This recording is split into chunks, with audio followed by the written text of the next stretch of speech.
Hey guys, if you're just joining us, this is our second of a question and answer session related to unemployment and unemployment filing today. Jeff Jacobson and I actually had a noon session today.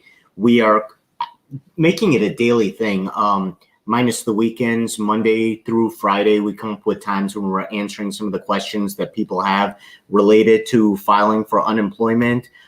There's a lot going on, so without further ado, I want to punch Jeff up here.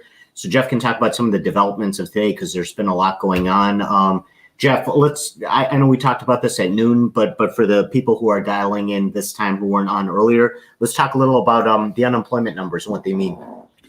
Okay, sure. So they just came out. I'll get a little taller. So non-farm payroll fell by 22.5 million in April. They take the farm employment out of it.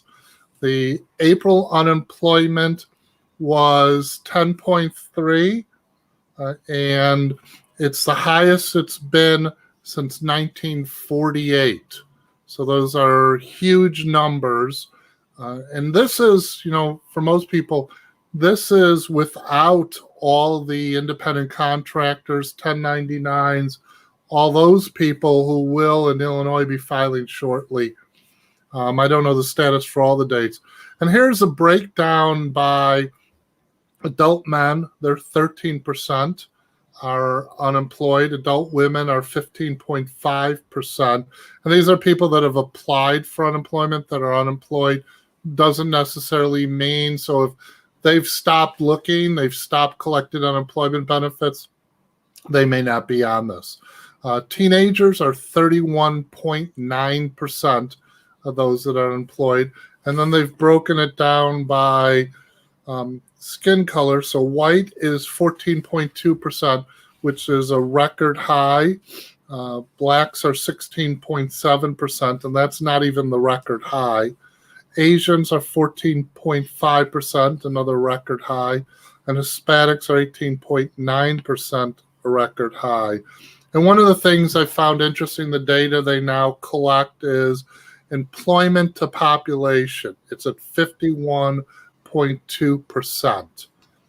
It's the worst since they've ever kept records, which is back in 1948, the employment to population. So almost half the population is not employed. So that's just amazing.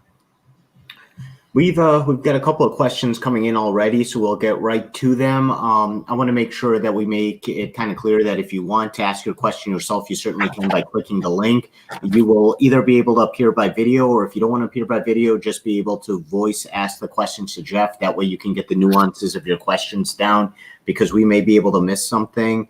For instance, over here, I'm not 100% sure if I have all the information. Let me throw it at Jeff and see what he can make of it.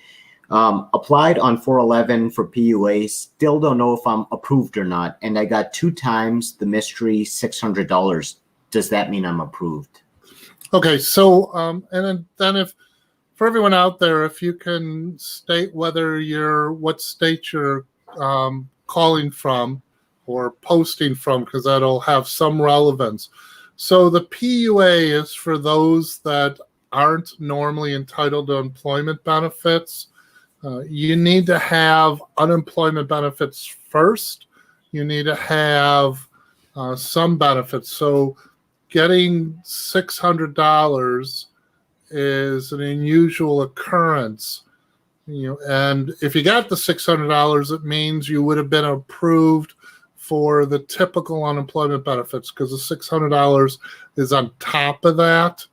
And I don't know, one of the things is, I don't know if that was, you received $1,200, which is the federal stimulus deposit. So everyone that's filed taxes and they have an account for them will get $1,200.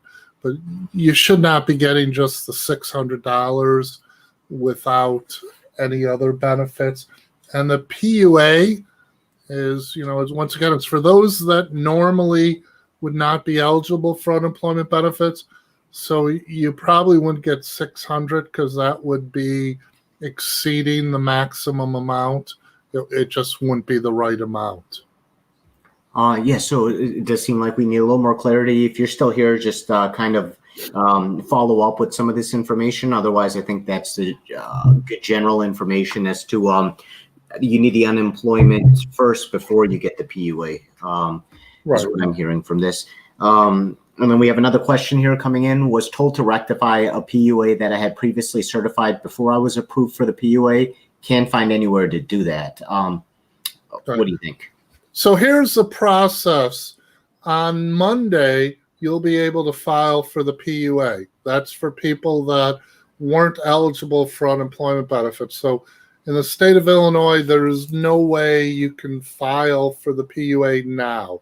It won't happen until sometime Monday when they flip the switch. The state is suggesting or telling that everyone that wants to file for the PUA, they should be filing now and get rejected. It doesn't make any sense to me. For example, if you're 1099, you can't answer the questions. It'll be asking you, for example, you're a 1099, it'll say, when is your last day you worked? Well, if you're a 1099, you're still working, you're an independent contractor. You're still working for yourself. If you're sole proprietor, you're still working for yourself. So it's going to be impossible to answer it. My suggestion is answer the questions as if you're working for yourself as a 1099 or sole proprietor. And, I would just put down when business slowed as a date. All the questions are going to have no meaning for most people that are applying. And then there's an opportunity to fill in a box with information. Put down there that you're 1099. The state had ordered you to answer and do this, but none of the answers apply to you as whether you're a 1099 sole proprietor. There will be some people that have filed for unemployment and were denied for a multitude of reasons. So for those, the questions will be easy, but you should have already applied anyways. So if you've already applied and you've been denied, you shouldn't have to anticipate a lot of problems. Monday when it goes live, I don't know how many people. My estimate is 200,000 to 300,000 are going to be filing on Monday. I heard that the system has been improved, can handle more calls. I still don't think it's going to be able to handle 300,000 people getting online at one time. So we'll see.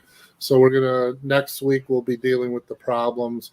And if the certification process is the same, the 1099 sole proprietors, independent contractors are going to have a horrible time trying to certify because none of those questions will have any bearing on them. So thanks for the questions. And Raza, it always amazes me when people already know the abbreviations for the federal law. They're not even mentioning the 600. Yeah, it's unfortunately a sign of the times that a lot of us have become kind of accustomed to this thing and caught on quite quickly about the terminology we need in order to go about this, because I mean, they're relatively new terms, but have already been put to use quite a bit. And again, just a sign of the times. I think another sign of the times is the amount of questions that we have coming in here. Let's see here. Got a couple. I'm looking for some that we haven't answered already. Let's go with this one. I got told I had an adjudication and would be contacted when they decided if I qualified. I got let go due to COVID cuts. I'm not sure what the holdup is. I got let go on the 10th of April, certified on the 22nd, like I was told to, and still have not gotten paid. We've heard this question before. How long should people wait before they start getting a little more concerned? So I heard from some people on the inside that it's coming out in 12 days. So if that's the case, then if it's been longer than 12 days, you should do something. So clearly you would be on, if it was, based on the numbers, that person's beyond the 12 days. So they should be calling the 800 number I should know it by heart. Let me throw that ticker up. 800 something 5641 5631. Yeah, let me put it up right here. And thank you for pointing that out, because we do want to have this rolling just so everyone has this information as we go by. But yeah, there's the number. Jeff, has there been anything else that you've heard offline? I know we had this session at noon where we got a couple of questions answered. Has anyone approached you about any common issues that are coming up? So what I've heard is that, they anticipate they're going to have the resources for all the new filings, that they do want everyone to file ahead of time, which means you have from now till Monday morning to file and be rejected, which I don't know how that's going to happen. They just announced it Friday or Thursday morning that they want everyone for the PUA to file so that they can get rejected. And we're hearing, it's taken weeks. So I don't know why they waited till Thursday, but I understand they're having programming issues. So that's basically what most of the legislators, the representatives, are worried about, that they're going to be inundated with calls, and they have been inundated with calls. This is probably the number one problem for the state representatives, for their constituents. Okay. Another question came up here. It's a little specific. I don't know if we want to discuss this offline, but since it was asked here, I can ask generally and see, Jeff, what your take is on it. The reason I've had to file for unemployment insurance is because I had a concern that I was showing symptoms of COVID-19. And I was an essential worker as a regional maintenance for a travel center across 3 states. They explained to me that was lying, so they let me go. Is that right? And I guess it's interesting because I've had this discussion with a couple of people, generally speaking, and there's some concerns with symptoms. Obviously, people wonder, what should I be careful for? What should I be cognizant of? Because we've never experienced something like this. So if you err on the side of caution, which we're often told to do, to stay home if you think you have symptoms, I imagine she's not the only person dealing with an issue like this. Well, clearly not. In fact, for people that are worried about COVID-19, they don't even have to have symptoms. They don't have to go to work. So the employer is probably going to protest. If the employer fires you, then you file and you're going to check off that you were terminated, and you just explain that it was because you were showing symptoms of COVID-19. It's my reading of the recent rules and the law that you'll be entitled to benefits under the COVID-19. So that, it's you'll find out, and the employer may not protest. I don't know, and so that's really how that works. And basically, I'll start off with how the procedures are when you apply for benefits. And most people, I get, are past this stage, but when you apply for benefits, the employer is notified that you've applied, and they have 28 days to file a protest, to complain. If they don't file anything in 28 days, then they can't protest. It's forever too late for them. If they do file in 28 days, then the local office will make a determination whether you're eligible for benefits or not. And then they'll send you a local office determination. If you don't agree with that local office determination, you can appeal. The forms for appealing are on my website at jeffjacobsonlaw.com.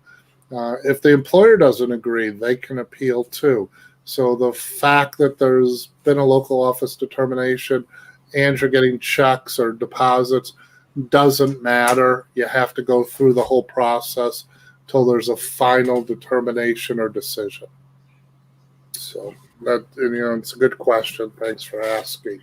Yeah, and like we said, I'm sure it has applied to a lot of people just going through this. So we're glad you got that question asked. I'm going to go through some of the questions that we had on the group. Give me a second to look for that. If there's any other knowledge that you want to share with us in the meantime, I think that would be great. But otherwise, I know we've had the occasion to come on twice today. So I think we're doing pretty good in terms of getting the questions answered. I know a few weeks ago or a few days ago we had an influx of questions coming in. Hopefully, us staying on past the hour got a lot of those answered. And so let's. I think Sarah is the one that's attracting a lot of the viewers. Whenever she talks, I notice that the views go up, but the most important thing is just getting that information out there. So if you're watching this, keep the questions coming. We want to make sure that we get your questions answered. And we actually used to have better luck with this earlier. It seems like now more and more people just want to talk on the comment. But if you click on the link above, we'll be able to take you on so you can ask your questions specifically yourself. Either video, if you don't want to be on video, you can be on audio, but you can get your question asked and answered directly. Let's see here.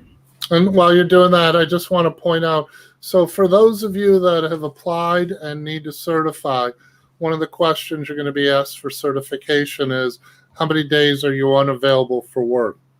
It should be 0 if because of COVID-19 you're staying at home because you're not an essential worker because the governor orders you to stay at home, for whatever reason. It would be really unusual if you put down a number 5.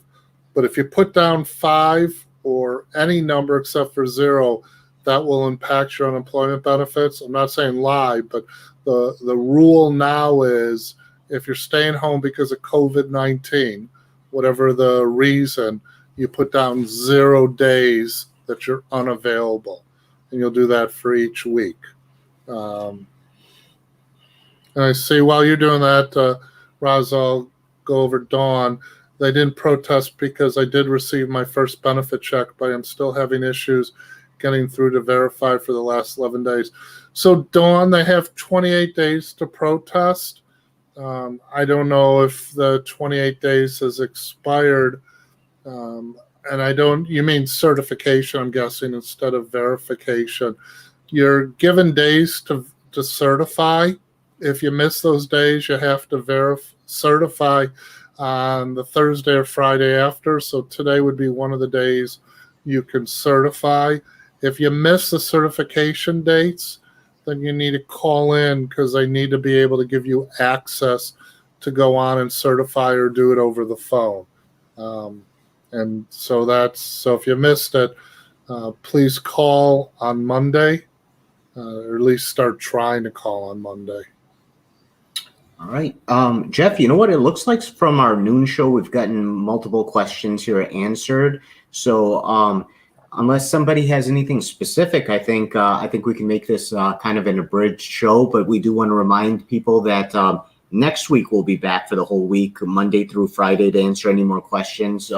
We anticipate there'll be a lot of questions related to 1099s, related to possibly appeals. We're probably heading towards the appeals process for a lot of people and seeing how adjudications worked out. Is that what you anticipate, Jeff? Yeah, I want to, but I figured at least spend, the next whatever going over some basic stuff, because it turns out a lot of people are listening to these videos. I got a whole bunch of calls today of people that said they've seen us in a previous video, they heard, and they wanted to follow up for a question. So a couple things are, if you start making errors in the certification, either doing it on the phone or on the internet, what you need to do is, before you click submit, hang up or disconnect from the internet and start all over. There isn't an option to go back to correct your error. So if you make errors, just log off, hang up, and start all over. And it's not a long process for that.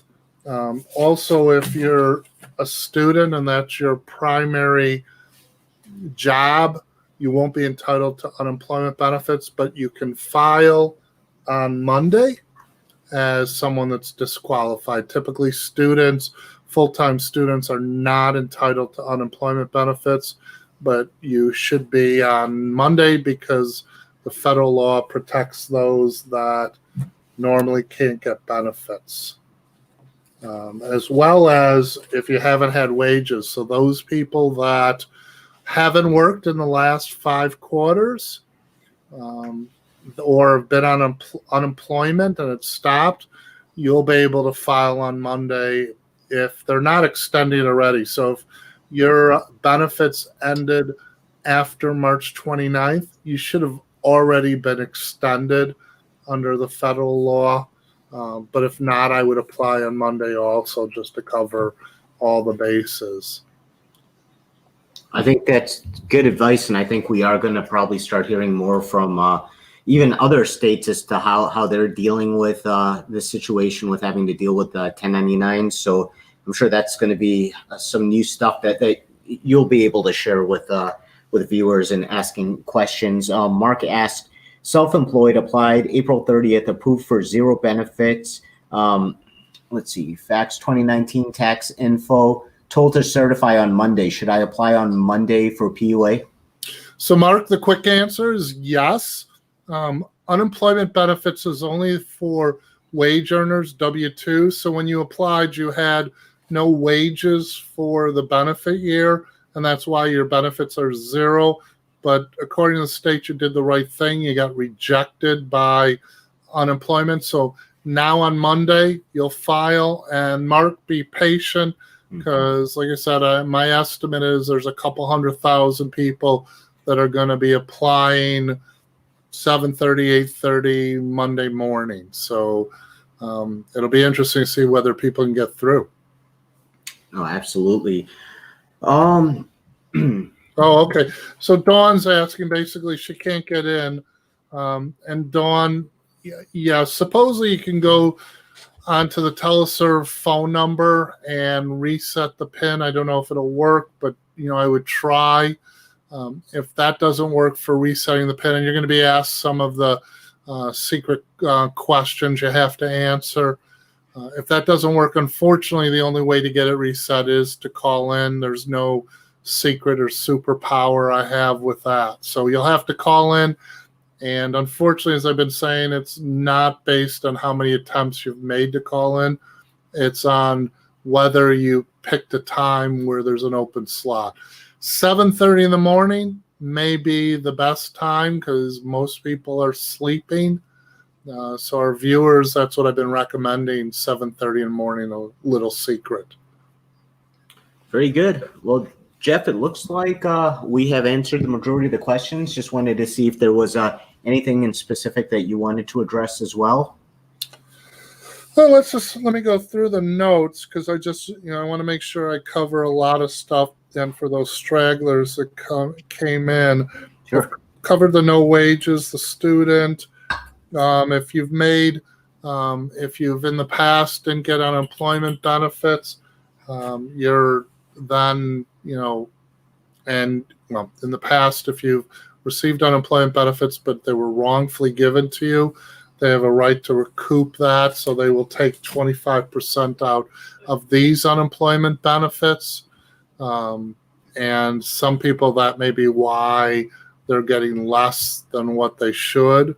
And then also the spouse dependence is an additional amount, and your spouse has to be not employed and not receiving unemployment benefits. So if your spouse was unemployed when you filed, and then your spouse applied for unemployment benefits, when you certify, it'll ask if there's been any changes.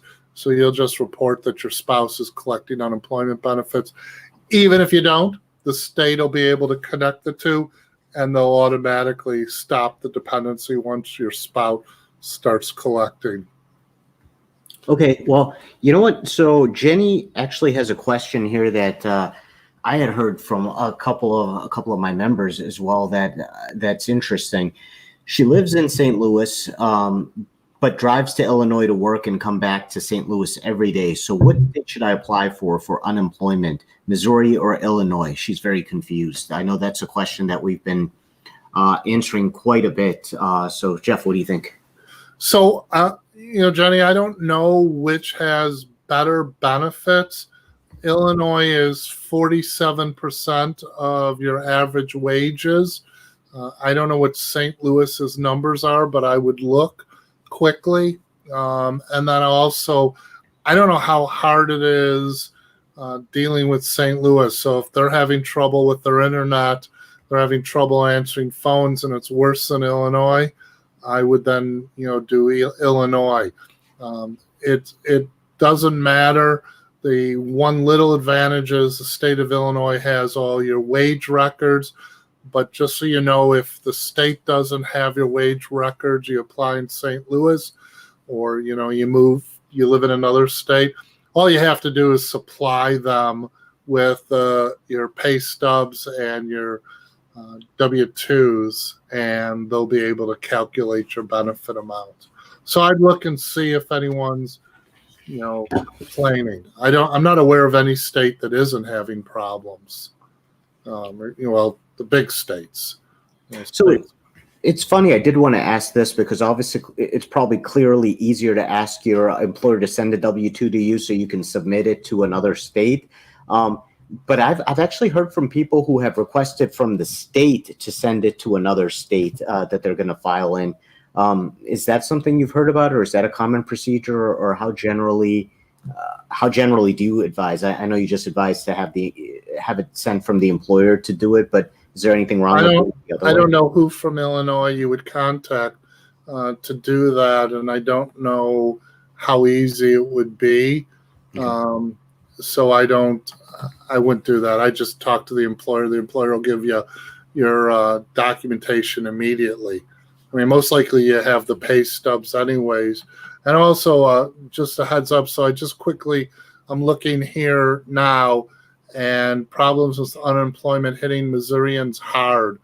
I'm running out of options, so it looks like Missouri is having problems too.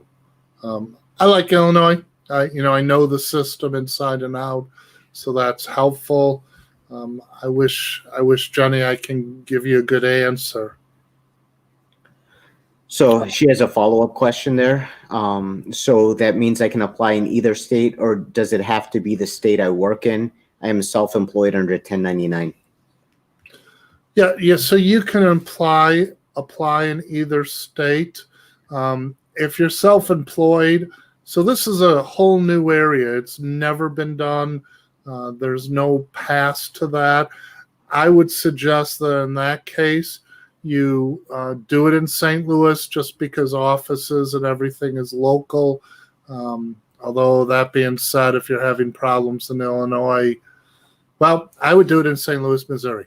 Yeah, I would do it in St. Louis, Missouri, because it's probably going to be easier. Jeff, you want to read the next question? No. So do you know that person? I do not, but I do want to. It's been kind of like a heavy topic. We're getting a lot of information, so it is once in a while. It's good to laugh and remember that we're still in a world where there's humor and stuff to laugh about, because it's been. We've done this now. This is our second full week of doing it, and it gets a little. 15th time. What's that? I think this is our 15th time. 15th time in all. You're absolutely right. And daily, our second week. So, Steve, appreciate the laugh. Thank you for that. And also, I think it must be the 16th time, Jeff, because if we did the two shows today, unless you took that into account. I think I did, but so it's between 15 and 16. And Steve, you bring up an interesting point. I think in your succinct sentence, that's exactly all that people are concerned about, and we can't seem to get to that point. It's, people just want their money. They need to get through. Get the tail out of the way. Apparently the cat sleeps all the time except when I'm on the internet. And then it's like, play with me. Yeah. Yeah. Well, no, she just wants to be on the camera. So it's a big problem. I mean, if the system was working fine and everyone got their money, we'd be in a much better situation. All right. Well, we're waiting for Steve to do the another question. Yeah. Now we got to keep the show going because I want to see what this question is and how we can help out. So, and I think I can go through the different insurances. So under the federal law, and we might get one again shortly, is there's the extended unemployment benefits for those who it's expired after the March 29th. There's the additional $600. And then there is, for those that are not able to get unemployment benefits, there's then the federal law for them that starts Monday in Illinois. It started March 29th, but it just started Illinois. And then also, if you're an independent contractor or a 1099, it may be too late, but definitely file for payroll protection program. Go to your own bank and file. Don't wait. You should be eligible. So as a 1099, you have to calculate what your monthly income has been. You're then entitled to 2.5 times that amount. If you pay 70% to yourself, actually I think it's 50%, but I'll double check, to yourself, and the rest is for rent and utilities, it's then a gift from the federal government. So, I don't know where the financial situation is now, but if there's still money, my suggestion is you apply for it. Just going to deal with the tail. Gig unemployment. I know we've been talking about that a little bit in the last 2 weeks. You want to give us some general guidance with that, Jeff? I should put you on the spot, Raza, and see if you could give them. So for a gig employee, I'm assuming he means a 1099. You're entitled to, well, let me break it down to you, Steve. So if you're a W-2 gig employee and you just do jobs here and there, and you worked one day and now you're not working, you're entitled to unemployment benefits.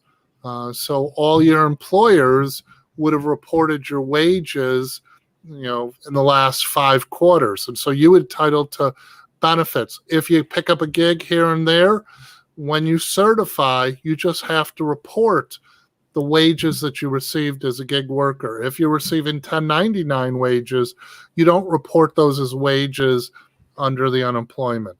If you're a 1099 gig worker, you have to wait till Monday to apply, and then it'll be based on your 1099 reports, or if you're a sole proprietor, Schedule C numbers, those kind of things that'll help.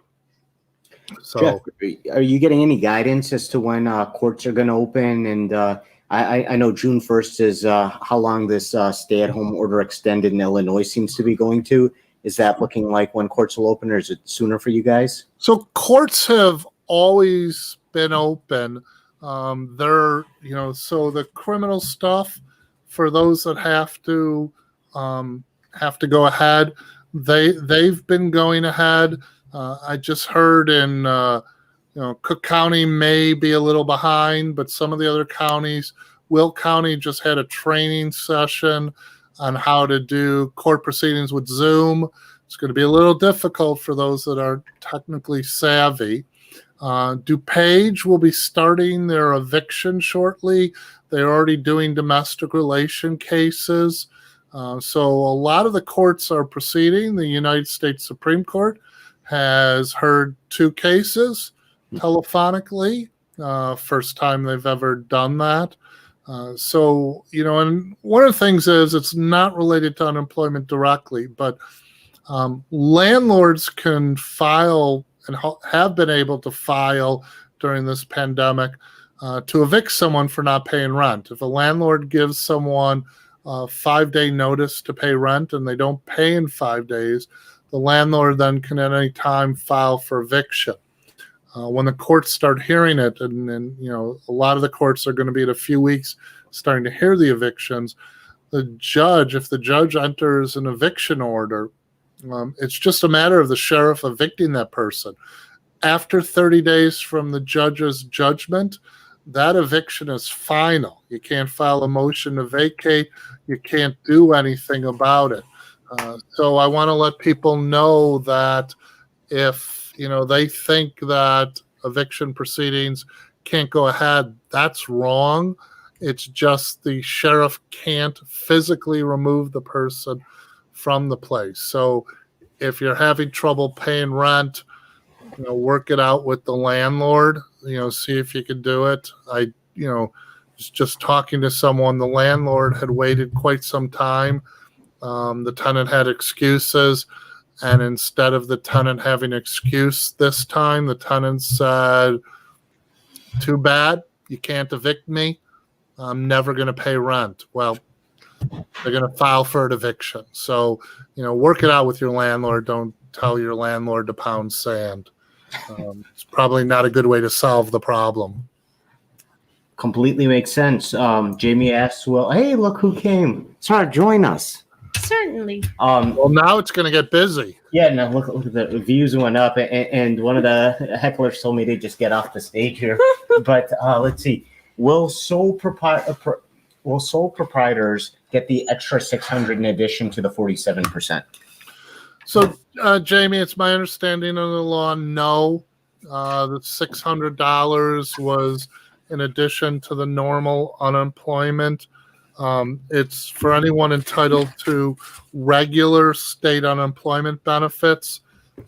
So the unemployment benefits you're going to get as a PUA is not regular unemployment benefits. Although, I can see someone arguing that once you get the unemployment benefits, it is regular unemployment benefits, and therefore you should get the $600. But no, that's not. It's not in the rules. So yeah, it's unfortunate. That being said, the unemployment wasn't designed for 1099s and non-wage owners, and the reason being is 1099 sole proprietors, independent contractors don't pay into unemployment. And so it's like complaining you don't have, as a sole proprietor, you don't have workers' comp insurance. Well, you didn't buy it, so you're not entitled to it.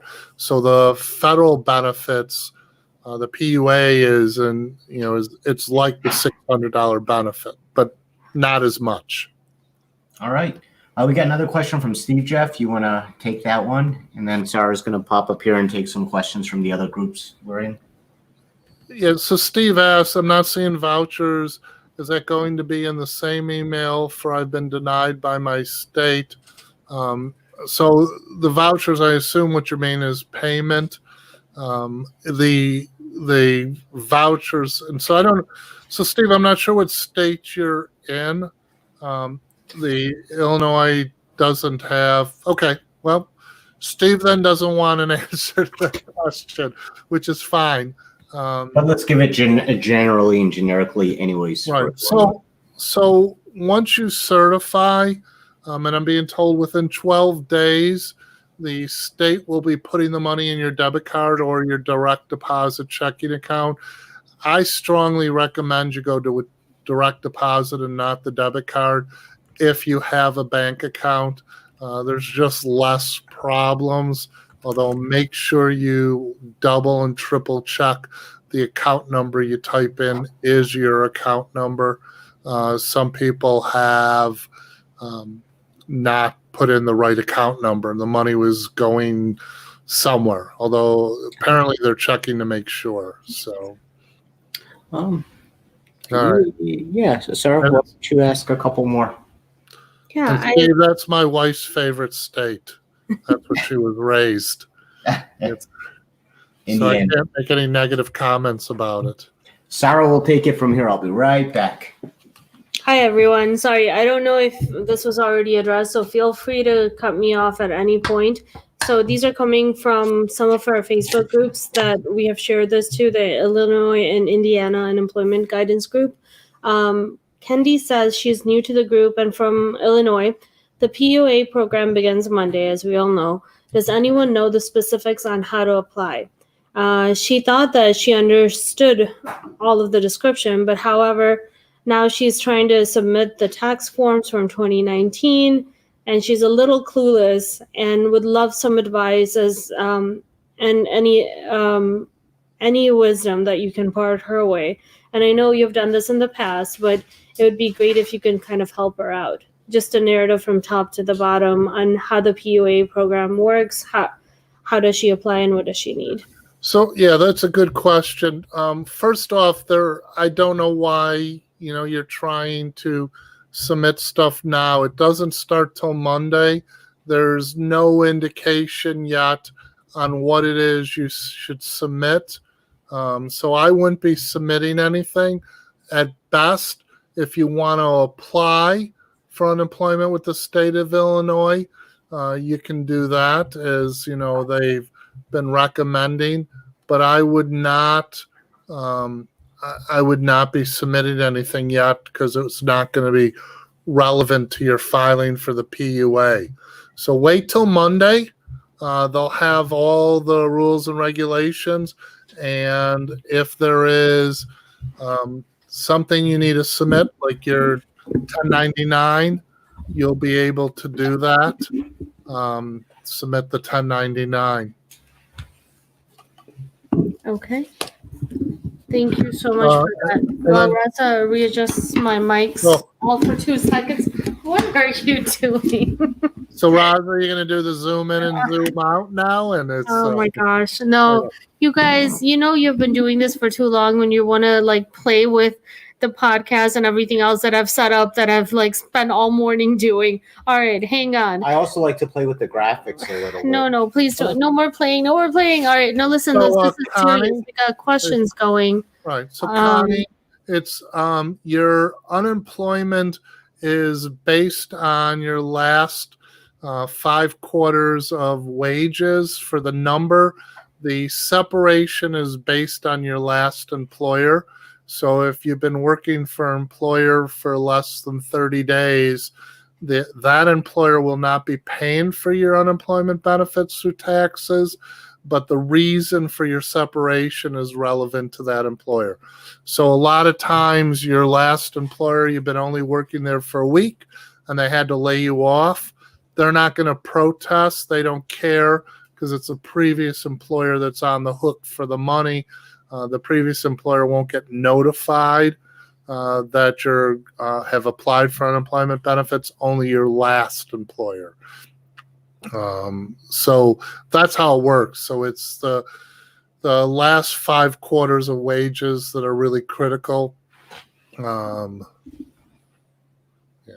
So hopefully that answers your question, Connie. And for anyone else that is worried about their separation. All right. Want to do the next one? Steve says, my question is, where are the vouchers for gig? The instructions say next step for me is to file past vouchers. Sorry again for any confusion, and says thank you. So, and thanks for Steve for pointing out you're from Indiana. And as people can see, Indiana is ahead of Illinois. They've been doing the 1099s, independent contractors, for a while now. And Steve, so the definition is whether you're W-2 or not. So I'm assuming you're a 1099 when you say gigs, and so you're going to have to submit your 1099s to the state. I unfortunately at this point don't know how to. Maybe Raza will learn this weekend how to submit vouchers to the state, because it's I'll put it on my list of homework, just like the laundry Sarah's been asking me to do for the last month. But I think between the 3 of us, we will be able to have Jeff learn what he needs to learn for next week. Right. So it's right. Yours 1099, Steve. So, and I gather that. So we'll figure out how you submit the 1099 information to the state of Indiana, because I'm limited on answering legal questions, but this is a procedural question, so anyone can answer that. I also suggest probably the Illinois-Indiana Unemployment Guidance Facebook page. You may want to post that question, because thousands of people are scanning it and answering if they can. Yeah, so in Facebook, if you do an Illinois and Indiana unemployment guidance search, the first group that pops up has a lot of members already on it. When we started, I think we started with what? Oh, I think we Like started 15? with one, right? Well, we first started with one, but and that was it was us. and it kept growing and it kept growing. So now we have people like HR, administrators kind of answering questions. We actually had somebody from IDES kind of answer one of the questions that we saw in the past. So yeah, Steve, go ahead and pose your question on the group site, and we should, at least between now and the weekend, we should be able to get some of those questions answered for you. We've also noticed we've gotten a lot of spam and also a lot of scams, and we've been able to take care of that. Just a reminder, spam has no home here. Right, and if anyone's charging you money to help for your unemployment benefits, do not pay them. It's all free. The state will help you out. There's no secrets. There's no special. It's not like Disney World where you'll pay an extra amount to get first in line. So don't be doing that.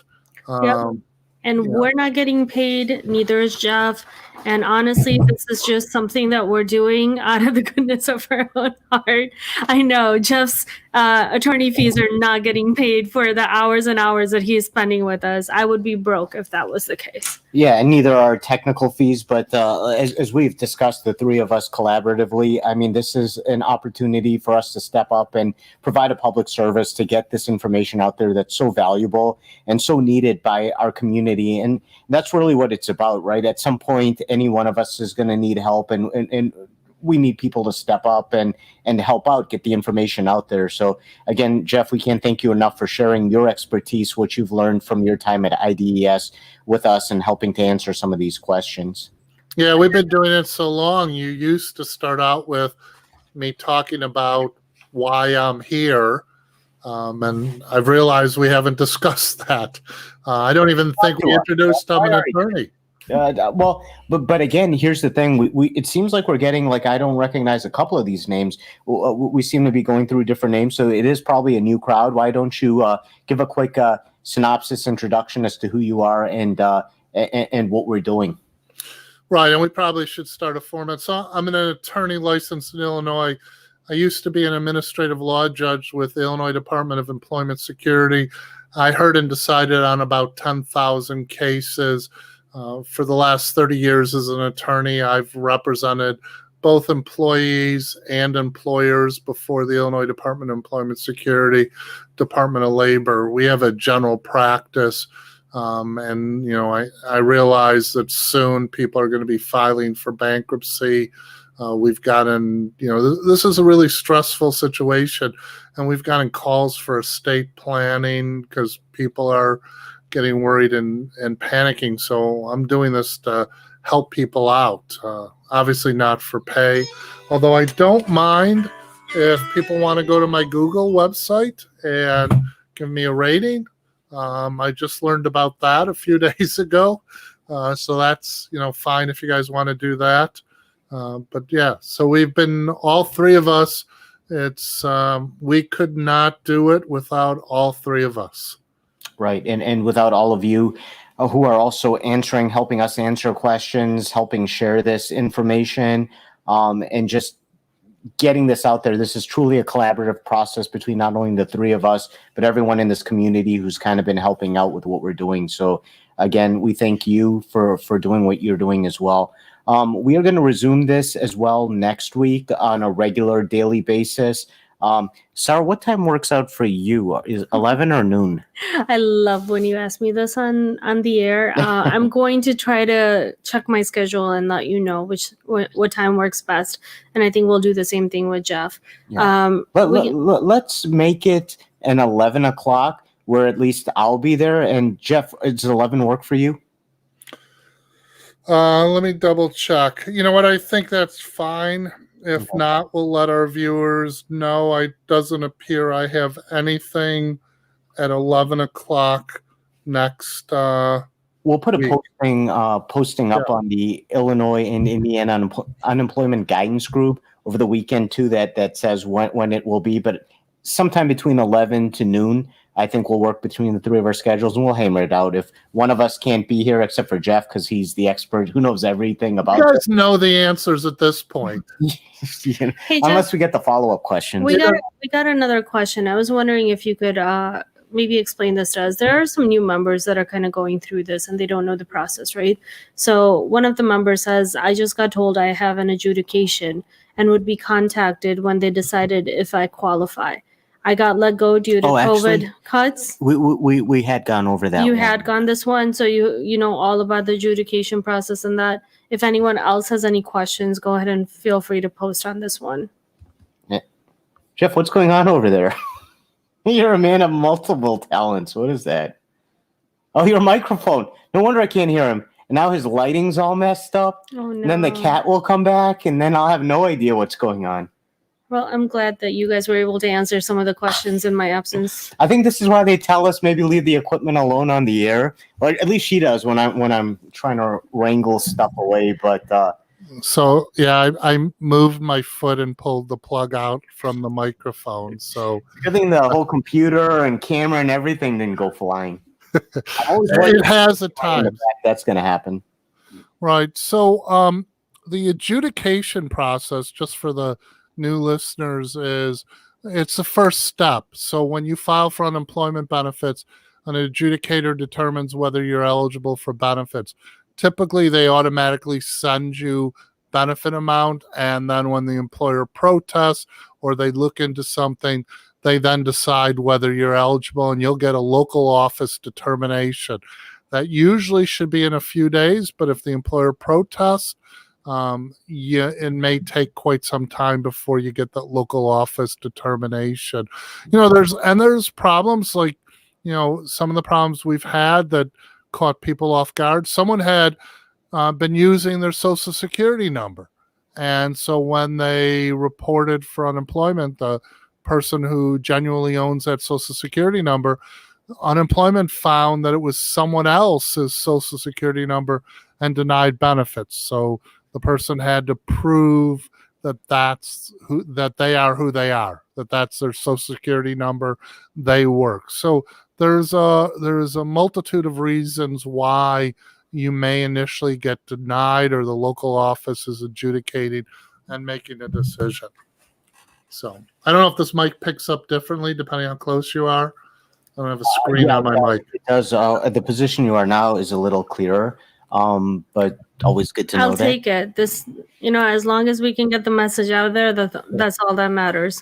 Tamara asks, she's going back to work on Monday. How does she stop her certification? So Tamara, all you have to do, Tamara, is when it's your certification time, it'll ask you if you've returned to work. It'll ask you what you've received. And then if you go online and you say you have returned to work full time, it'll then stop your unemployment benefits. I would be cautious to make sure you are going back full time and it is not just a one-time thing.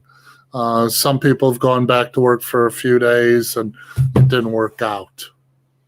So, all right. Looks like we are coming up on the hour here. Yeah. And it looks like we've answered a majority of the questions we have.